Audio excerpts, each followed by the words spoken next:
La stratégie d'un pays, d'une force militaire, d'un groupe armé, réside d'abord dans sa géographie. Napoléon le pensait, l'histoire lui a donné raison. Pour comprendre les Houthis, leur stratégie, il faut ouvrir une carte. Le Yémen dispose d'un emplacement géographique stratégique. Il contrôle le versant nord du détroit de Bab el-Mandeb, la route du pétrole.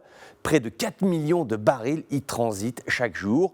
Une zone hautement surveillée par les marines des grandes puissances, États-Unis, Russie, France.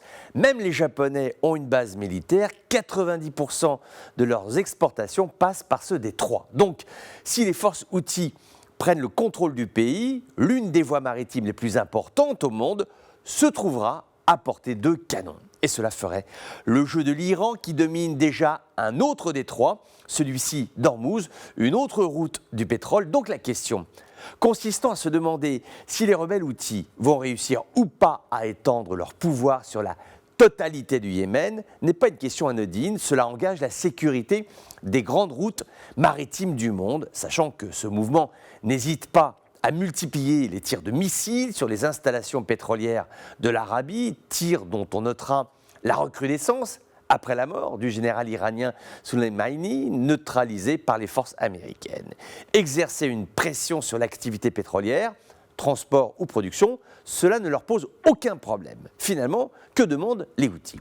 La coalition a fait une proposition de cessez-le-feu, de relance des négociations. Ils ont refusé.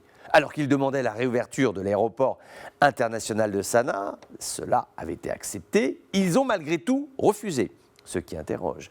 La gestion des taxes sur le port de Hodeïda était également abordée. Ils ont encore refusé. Les Américains les retirent de la liste des groupes terroristes. Ça ne suffit pas. Quand les cargaisons humanitaires réussissent à transiter via le port de Hodeïda, ils en sont remerciés par les diplomaties sur zone qui essaient tant bien que mal d'apaiser le climat. Mais bon, là encore, ça ne suffit pas. Donc je répète la question, que veulent-ils ? Alors, la victoire totale, oui, ça, tout le monde a compris. Mais ce projet ne passera pas. Leur agenda, en fait, est un agenda militaire. Faire tomber la ville de Marib, la dernière grande agglomération qui leur résiste, et à partir de là, négocier. Les Houthis ne cessent d'envoyer des renforts dans ce gouvernorat depuis le début de leur offensive. En février, ils seraient à une trentaine de kilomètres du centre-ville.